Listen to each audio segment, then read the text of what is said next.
അസ്സലാമു അലൈക്കും വറഹ്മത്തുള്ളാഹി വബറകാതുഹു. കഴിഞ്ഞ ക്ലാസ്സിൽ സൂറ ബഖറ 104 ആയത്ത് വരെ നമ്മൾ മനസ്സിലാക്കി. ഇൻഷാ അല്ലാഹ് ഇന്ന് നമുക്ക് ബാക്കി വരുന്ന ഒരായത്ത് കൂടി നോക്കാം. ബിസ്മില്ലാഹിർ റഹ്മാനിർ റഹീം. മാ യവദ്ദുല്ലദീന കഫറൂ മിൻ അഹ്ലിൽ കിതാബി വലൽ മുശ്രികീന അൻ യുനസ്സല അലൈക്കും മിൻ ഖൈരിൻ മിർ റബ്ബിക്കും വല്ലാഹു യഖ്തസ്സു ബിറഹ്മതിഹി മൻ യശാ വല്ലാഹു ദുൽ ഫദ്ലിൽ അദീം. മാ യവദ്ദുല്ലദീൻ. ഒരു ആയത്തിൻ്റെ തുടക്കത്തിൽ തന്നെ ശ്രദ്ധയുള്ള ഒരക്ഷരം വന്നു കഴിഞ്ഞാൽ നമ്മൾ ശ്രദ്ധയെ കട്ട് ചെയ്തിട്ട് ഉച്ചരിക്കുക കേട്ടോ. കനം കൊടുക്കാതെ ഉച്ചരിക്കുക. മീമിന് കനം കൊടുക്കാതെ ഉച്ചരിക്കുക. മാന്ന് മാത്രം ഉച്ചരിച്ചാൽ മതി. മായവദ്ദു. മീമിൻ്റെ കൂടെ മദ് വന്നിട്ടുണ്ട്, 2 കൗണ്ട് നീട്ടിക്കൊടുക്കുക കേട്ടോ. വാവ് ഉച്ചരിക്കുമ്പോൾ ചുണ്ടുകളൊന്ന് സർക്കിൾ ചെയ്ത് കൊടുക്കുക. പല്ല് ചുണ്ടിൽ തട്ടാത്ത രൂപത്തിൽ വെച്ച് കൊടുക്കുക കേട്ടോ. ലാമിന് ശ്രദ്ധ വന്നിട്ടുണ്ട്. 2 അക്ഷരങ്ങൾ ഉച്ചരിക്കുന്ന കനം കൊടുക്കണം, പക്ഷെ മണിക്കാതെ ഉച്ചരിക്കുക. ചിലരുടെയൊക്കെ പാരായണത്തിൽ നമ്മൾ കേൾക്കാറുണ്ട് ലാമിനെയും റോനെയും മണിച്ചിട്ട് ഉച്ചരിക്കുന്നത്. ഇത് തെറ്റാണ്. മണിക്കാതെ ഓതി കൊടുക്കുക കേട്ടോ. ദാലിൻ്റെ കൂടെ യാമദ് വന്നിട്ടുണ്ട്, അവിടെയും നമ്മൾ 2 കൗണ്ട് വീതം നീട്ടിക്കൊടുക്കുക.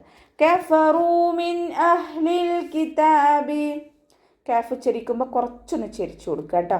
ലൈറ്റ് ആക്കിയിട്ട് ഉച്ചരിക്കുക. ഫ ലൈറ്റ് ലെറ്റേഴ്സിൽ പെട്ടതാണ്. മഖ്റജ് വരുന്നത് നമ്മുടെ മേലെ മുൻപല്ലിൻ്റെ അറ്റവും താഴെ ചുണ്ടിൻ്റെ ഉൾവശത്തെ നനഞ്ഞ ഭാഗവും ചേർന്നിട്ടാണ്. ലൈറ്റ് ആക്കി കൊടുക്കുക. റോ വൊമ്മയാണ്. റോക്ക് വൊമ്മ വന്നാലും നമ്മൾ ഉയർത്തിയിട്ടാണ് ഉച്ചരിക്കേണ്ടത്. റൂ എന്നുള്ള സൗണ്ട് കൊടുക്കുക കേട്ടോ. വൗമദ് വന്നിട്ടുണ്ട്, 2 കൗണ്ട് മാത്രം നീട്ടിക്കൊടുക്കുക. കഫറൂ. അതുപോലെ ഒരുപാട് നീട്ടരുത്. കഫറൂ മിൻ അഹ്ലിൽ കിതാബ്. 2 കൗണ്ട് മാത്രം നീട്ടി ഓതുക കേട്ടോ. നൂൻ സാക്കിനയ്ക്ക് ശേഷം ഇബ്ഹാറിൻ്റെ അക്ഷരമായിട്ടുള്ള ഹംസ വന്നിട്ടുണ്ട്. നൂൻ സാക്കിനയെ വ്യക്തമാക്കി മണിക്കാതെ ഉച്ചരിച്ചു കൊടുക്കുക. നൂൻ സാക്കിനക്കോ തെൻവിനോ ശേഷം ഹൽക്കിൽ നിന്നും പുറപ്പെടുന്ന അക്ഷരങ്ങളിൽ ഏതെങ്കിലും ഒന്ന് വന്നാൽ നൂൻ സാക്കിനെയും തെൻവിനെയും നമ്മൾ വ്യക്തമാക്കി മണിക്കാതെ ഉച്ചരിക്കുക കേട്ടോ. ഇവിടെ നൂനിൻ്റെ സൗണ്ടിനെ വ്യക്തമായിട്ട് കേൾപ്പിക്കണം. മിൻ അഹ്ലിൽ കിതാബ്. ഇതുപോലെ ഓതുക. അൽക്കല ലെറ്റർ ഇല്ലാത്തത് കൊണ്ട് ഹാഫ് സുക്കൂന് കൊടുക്കുക. അഹ്ലി എന്ന് ഉച്ചരിക്കരുത്. അഹ്ലിൽ കിതാബ് ഹാഫ് സുക്കൂന് കൊടുത്തിട്ട് ഉച്ചരിക്കുക കേട്ടോ. ലാമിനും ഹാഫ് സുക്കൂന് കൊടുക്കാൻ ശ്രദ്ധിക്കുക. ത കൂടെ വന്നിട്ടുള്ളത് അലിഫ് സ്വൈറയാണ്. 2 കൗണ്ട് വീതം നീട്ടിക്കൊടുക്കുക. ചെറിയ മദ്ദിനെ കണ്ടാലും നമ്മൾ 2 കൗണ്ട് വീതം നീട്ടിക്കൊടുക്കുക. വലൽ മുശ്രിക്കീൻ. വാവ് ഉച്ചരിക്കുമ്പോൾ ചുണ്ടുകളൊന്ന് വട്ടത്തിൽ പിടിച്ചു കൊടുക്കുക. ലാമിൻ്റെ കൂടെയുള്ള അലിഫ് മദ്ദിനെ നമ്മൾ കൂട്ടി ഓതുമ്പോൾ കട്ട് ചെയ്ത് കൊടുക്കുക കേട്ടോ. ഹംദത്തുൽ വസ്ൽ വന്നിട്ടുണ്ട്. ഹംദത്തുൽ വസ്ലിന് മുന്നേ ഏത് മദ് വന്നാലും നമ്മൾ കട്ട് ചെയ്തിട്ട് ഉച്ചരിക്കുക. വാവ് മദ്ദായാലും യാമദ്ദായാലും അലിഫ് മദ്ദായാലും നമ്മൾ കട്ട് ചെയ്തിട്ട് ഉച്ചരിക്കാൻ ശ്രദ്ധിക്കുക.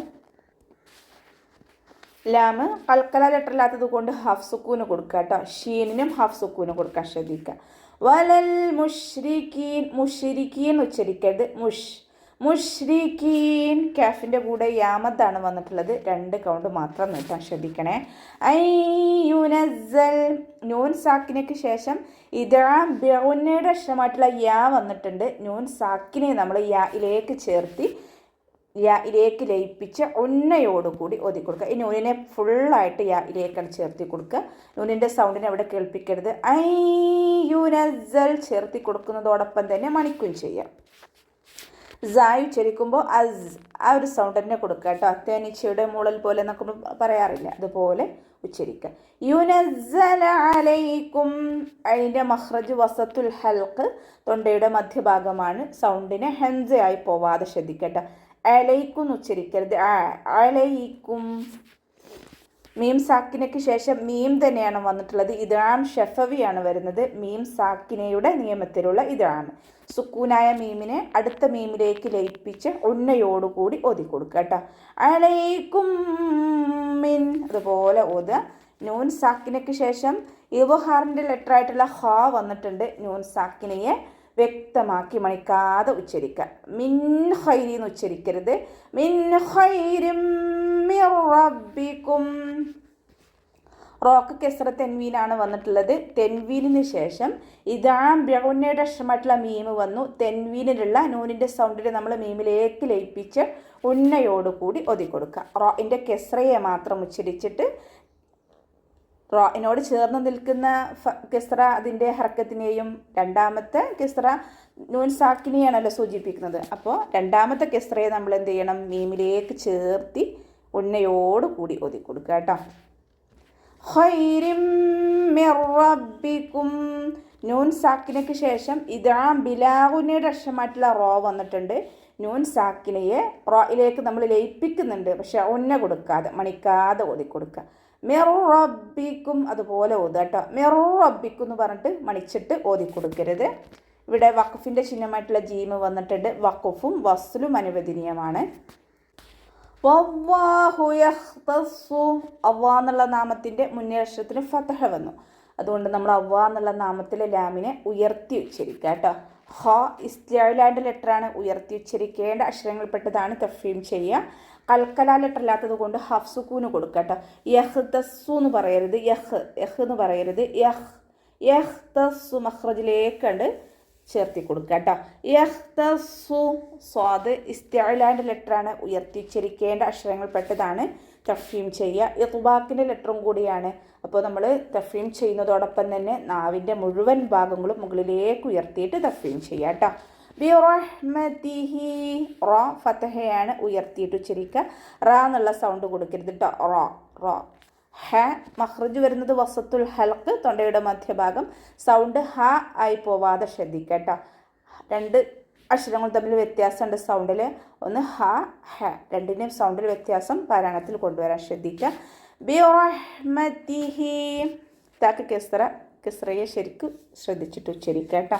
ഹൻ്റെ കൂടെ വമീറിൻ്റെ കൂടെ യാ സൊയറയാണ് വന്നിട്ടുള്ളത്. 2 കൗണ്ട് നീട്ടിക്കൊടുക്കുക. മയ്യഷ. നൂൻ സാക്കിനയ്ക്ക് ശേഷം ഇദാം ബിഉന്നയുടെ അക്ഷരമായിട്ടുള്ള യാ വന്നു. നൂൻ സാക്കിനയെ യായിലേക്ക് ലയിപ്പിച്ച ഉന്നയോടുകൂടി ഓതി കൊടുക്കുക. ലയിപ്പിക്കും ചെയ്യുക, അതോടൊപ്പം തന്നെ ഉന്ന കൊടുക്കുകയും ചെയ്യുക കേട്ടോ. ഷീനിൻ്റെ കൂടെ മദ് വന്നിട്ടുണ്ട്. മദ്ദക്ഷരത്തിന് ശേഷം അതേ വേർഡിൽ തന്നെയാണ് ഹംസയും വന്നിട്ടുള്ളത്. മദ് വാജിബ് മുത്തസിലാണ്. 4 or 5 കൗണ്ട് നിർബന്ധമായിട്ട് നീട്ടിക്കൊടുക്കുക കേട്ടോ. ഇവിടെ വഖഫിൻ്റെ ചിഹ്നമായിട്ടുള്ള ജീമ് വന്നിട്ടുണ്ട്. വഖഫും വസ്ലും അനുവദനീയമാണ്, ശ്രദ്ധിക്കണേ. വല്ലാഹു ദുൽ ഫദ്ലിൽ അസീം. അവ്വാ എന്നുള്ള നാമത്തിൻ്റെ മുന്നേ അക്ഷരത്തിന് ഫതഹ, അതുകൊണ്ട് നമ്മൾ അവ്വാ എന്നുള്ള നാമത്തിലെ ലാമിനെ ഉയർത്തി ഉച്ചരിക്കുക കേട്ടോ. വാവ് ചുണ്ടുകളൊന്ന് വട്ടത്തിൽ പിടിച്ചിട്ട് ഉച്ചരിക്കാൻ ശ്രദ്ധിക്കുക. ദാലിൻ്റെ കൂടെയുള്ള മദ്ദിനെ നമ്മൾ കൂട്ടി ഒതുമ്പോൾ കട്ട് ചെയ്ത് കൊടുക്കുക കേട്ടോ. ഹംസത്തുൽ വസ്ൽ വന്നു. ഹംസത്തുൽ വസ്ലിന് മുന്നേ ഏത് മദ് വന്നാലും നമ്മൾ കട്ട് ചെയ്തിട്ട് ഉച്ചരിക്കുക. ദാലിൻ്റെ മഖ്റജ് വരുന്നത് നമ്മുടെ നാവിൻ്റെ അറ്റവും മേലെ മുൻപല്ലിൻ്റെ അറ്റവും ചേർന്നിട്ടാണ്. സൗണ്ടിനെ ലൈറ്റാക്കിയിട്ട് ഉച്ചരിക്കാൻ ശ്രദ്ധിക്കുക കേട്ടോ. ലാം കൽക്കല ലെറ്ററില്ലാത്തത് കൊണ്ട് ഹഫ് സുക്കൂന് കൊടുക്കുക. വാദ് ഇസ്തിഅലാൻ്റെ ലെറ്ററാണ്, ഉയർത്തി ഉച്ചരിക്കേണ്ട അക്ഷരങ്ങൾപ്പെട്ടതാണ്. തഫ്ഹീം ചെയ്യുക. ഇത്ബാക്കിൻ്റെ ലെറ്ററും കൂടിയാണ്. നാവിൻ്റെ മുഴുവൻ ഭാഗങ്ങളും മുകളിലേക്ക് ഉയർത്തിയിട്ട് ഉച്ചരിക്കുക കേട്ടോ. വാദ് കൽക്കല ലെറ്റർ ഇല്ലാത്തത് കൊണ്ട് ഹാഫ് സുക്കൂന് കൊടുക്കുക. ഫൗലി എന്ന് ഉച്ചരിക്കരുത്. ഫൗലില്ലവീം. ലാം കൽക്കല ലെറ്റർ ഇല്ലാത്തത് കൊണ്ട് ഹാഫ് സുക്കൂന് കൊടുക്കുക. വാ ഇസ്തിഅലാൻ്റെ ലെറ്ററാണ്, ഉയർത്തി ഉച്ചരിക്കേണ്ട അക്ഷരങ്ങൾപ്പെട്ടതാണ്. തഫ്ഹീം ചെയ്യുക. ഇത്ബാക്കിൻ്റെ ലെറ്ററും കൂടിയാണ്. അപ്പോൾ കെസ്റയായാലും ഇത്ബാക്കിൻ്റെ അക്ഷരങ്ങൾക്ക് നമ്മുടെ നാവിൻ്റെ മുഴുവൻ ഭാഗങ്ങളും മുകളിലേക്ക് ഉയർത്തിയിട്ട് വേണം ഉച്ചരിക്കാൻ, ശ്രദ്ധിക്കുക കേട്ടോ. മഖ്റജ് വരുന്നത് നമ്മുടെ നാവിൻ്റെ അറ്റവും മേലെ മുൻപല്ലിൻ്റെ അറ്റവും ചേർന്നിട്ടാണ് മഖ്റജ്, ശ്രദ്ധിക്കുക. അവസാനത്തിൽ മദ് 6 സുക്കൂനിൽ വഖഫ് ചെയ്യുമ്പോൾ 2, 4, 6 കൗണ്ട് വീതം നീട്ടി വഖഫ് ചെയ്യും. അപ്പോൾ നമുക്ക് ഇവിടെ വെച്ചിട്ട് അവസാനിപ്പിക്കാം. അസ്സലാമു അലൈക്കും വറഹ്മത്തുള്ളാഹി വബറകാതുഹു.